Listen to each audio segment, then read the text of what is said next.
Hello दोस्तों, तो आज के हम इस वीडियो में जानने वाले हैं अंतर विभाजन करने वाली बिंदु का निर्देशांक। ऐसा बिंदु जो क्या करता हो, किसी रेखाखंड को क्या करता हो, अंतर विभाजित करता हो, तो उस बिंदु का हम क्या करेंगे, निर्देशांक याद करेंगे। तो इसका सूत्र होता है यहाँ पे m1x2 प्लस m2x1 बटे m1 प्लस m2, और यहाँ पे क्या होता है m1y2 प्लस m2y1 और बटे में m1 प्लस m2, इसका सूत्र होता है। तो सबसे पहले हम ये जान लेते हैं कि ये इसमें जो बिंदु है, अंतर विभाजन करने वाली बिंदु क्या होता है।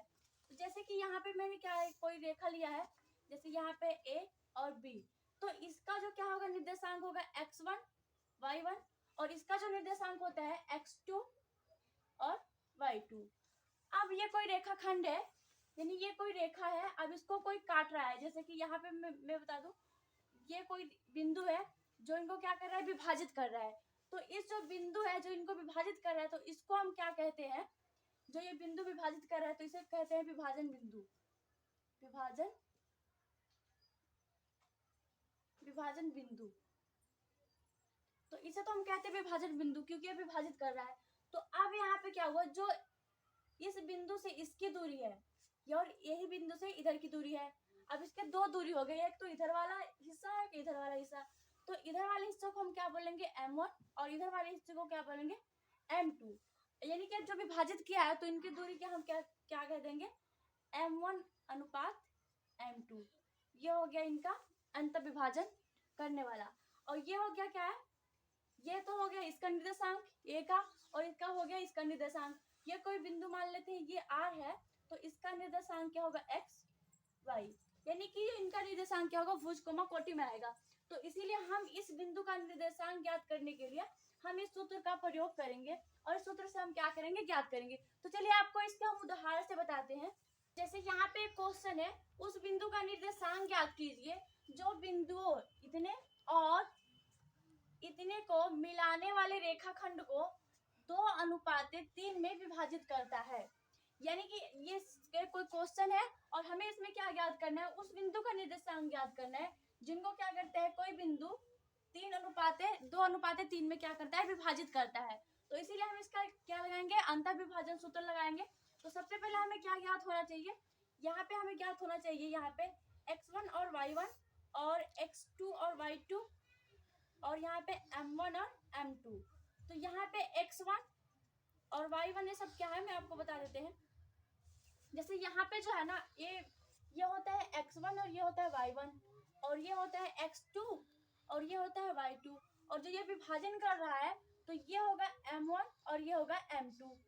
तो यहाँ से हमें ज्ञात हो जाएगा। जैसे यहाँ पे हमारे पास x1 क्या है, -1, और y1 क्या है 7, और x2 क्या है 4, और यहाँ पे क्या है y2 क्या है 3, और यहाँ पे रेखाखंड जो हमें विभाजित कर रहा है वो क्या है, m1 है 2 और m2 है 3।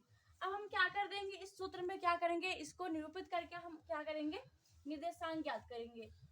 तो जैसे यहाँ पे m1 हमारे पास क्या है, m1 है x2 है, तो इसको हम हल करते हैं। तो जैसे m1 हमारे पास क्या है, यहाँ पे 2, तो 2 गुने में क्या है x2 हमारे पास कितना है, यहाँ पे पता चल जाएगा 4, और प्लस m2 हमारे पास कितना है 3, और उसके गुने में x1 हमारे पास कितना है -1। ये हो गया। और बटे में हमें क्या करना है, यहाँ पे m1 प्लस m2, तो m1 हमारे पास कितना है 2, और प्लस m2 यानी कि 3।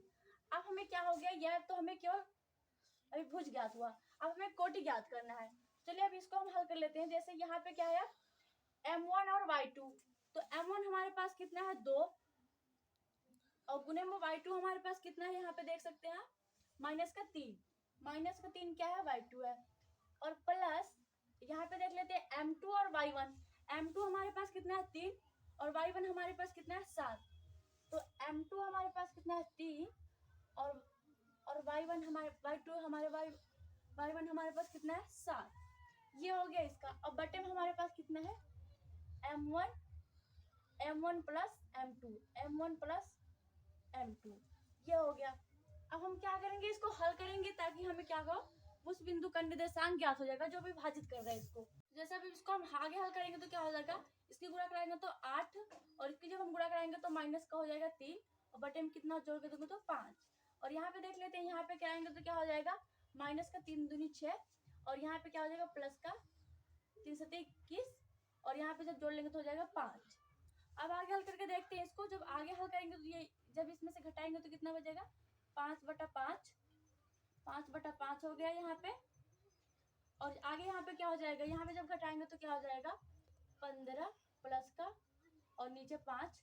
अब हम इसमें क्या कर देंगे, भाग देंगे तो यहाँ पे कितना आ जाएगा, यहाँ पे बचेगा 1, और यहाँ पे जब भाग देंगे तो कितना आ जाएगा 3 और 5 3 15, यहाँ पे आ जाएगा 3। तो यानी कि उस बिंदु का निर्देशांक क्या है जो विभाजित कर रहा है इसको, वो क्या है 1,3। यानी कि इसमें क्या है, भुज क्या है 1 है और कोटि क्या है 3 है।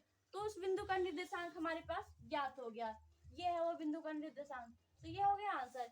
यानी कि अब हमें किसी भी सवाल में ये पूछ दे कि अंतः विभाजित करने वाले बिंदु का निर्देशांक ज्ञात करना हो, यानी कि हमें किसी क्वेश्चन में ऐसे पूछ दे कि उस बिंदु का निर्देशांक ज्ञात कीजिए जो दो बिंदुओं को क्या करता है, इसने अनुपात भी दे देगा कि इतने अनुपात में क्या करता है, विभाजित करता है। तो आप हमेशा ये सूत्र का प्रयोग करेंगे, अंतर विभाजित करने वाले सूत्र का, और ऐसे करके आप किसी भी सवाल का उत्तर निकाल सकते हैं। तो दोस्तों मुझे उम्मीद है कि आपको अंतर विभाजित करने वाला सूत्र अच्छे से समझ में आया होगा। यदि आपका फिर भी कोई प्रश्न होगा तो आप हमसे कमेंट बॉक्स में पूछ सकते हैं। Thank you.